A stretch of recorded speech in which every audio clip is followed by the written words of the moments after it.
పెసరపప్పు. పప్పు అంటే పప్పుచారు కాదు. పెసరపప్పు ఉడకబెట్టాను. ఒక 2 పచ్చిమిరపకాయలేసి ఉడకబెట్టి, పసుపేసి ఉడకబెట్టాను. పసుపేసి ఉడకబెట్టాక దాని తర్వాత పప్పు ఉడికిపోయాక పక్కకు తీసేసి, కారం లేదు, కారం వేయను. కారం లేకుండా ఎండుమిరపకాయలేస్తానమాట.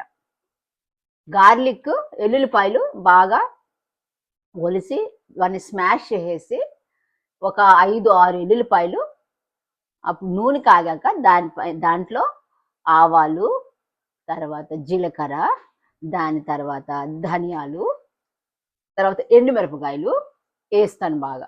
ఎండుమిరపకాయలు బాగా ఇట్లాగా నల్లగా అయ్యేంత వరకు ఫ్రై చేస్తాను. అప్పుడు అది ఏమవుతుందంటే ఆ స్పైస్ అంతా ఆయిల్లో అవుతుంది. అది మన కారం లేకుండానే అదే. ఇది మైల్డ్ దాల్, కానీ మనకి ఎండుమిరపకాయల వల్ల ఆ ఘాట్ అనేది ఉంటుందన్నమాట.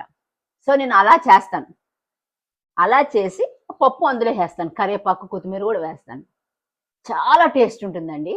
పొద్దాకులు పప్పు చారే చేసుకోవాల్సిన అవసరం లేదు. మనం అప్పుడప్పుడు ఉడకబెట్టి పప్పు చేసుకున్న చాలా టేస్ట్ ఉంటుంది.